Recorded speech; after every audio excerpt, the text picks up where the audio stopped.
Arthur Chapter Book 1 Arthur's Mystery Envelope by Mark Brown. Chapter 1 The cafeteria at Lakewood Elementary was filled with kids eating lunch. Some of them had brought sandwiches from home. The rest were eating school lunches. Today's choice features a mystery meat covered in gravy. A few teachers wandered between the tables trying to keep the noise under control. "Let's keep it down," said Mr. Redburn. He shook his head. "I don't think anyone's listening." Miss Sweetwater nodded. "Or maybe they just can't hear us," she said. At one of the middle tables, Arthur and his friends were finishing up.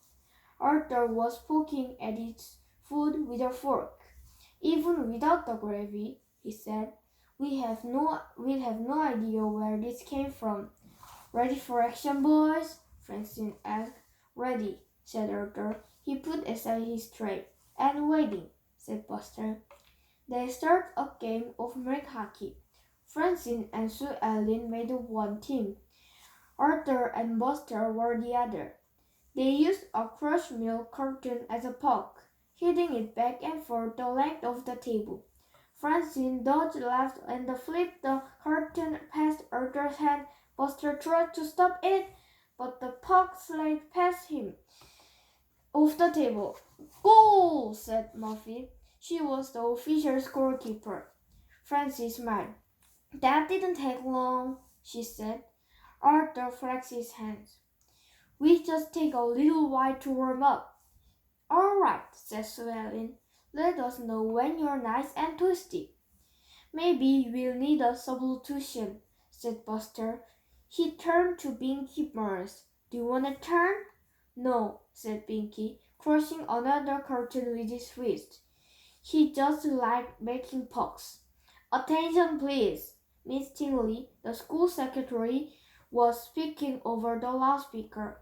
"Arthur Reed, please report to Principal Henry's office immediately." A hush fell over the room.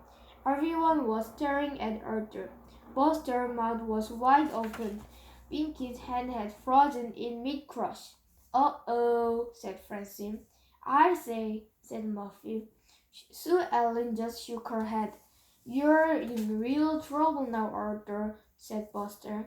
Sometimes Mr. Henry yelled at him for running through the halls, but he had been to the office only once, for putting sneezing powder on Mr. Redburn's desk. "Are you all right, Arthur?" Francine asked. I guess he doesn't look all right," said Sue Ellen. "He looks like one of those deer you read about, the ones who'd stare into the car headlights." "He's in shock," said Binky. "He's not used to visiting the principal's office.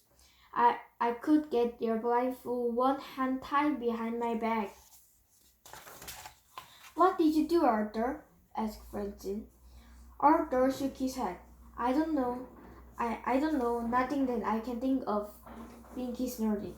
"Don't bother trying that excuse on Mr. Henry. It never works for me."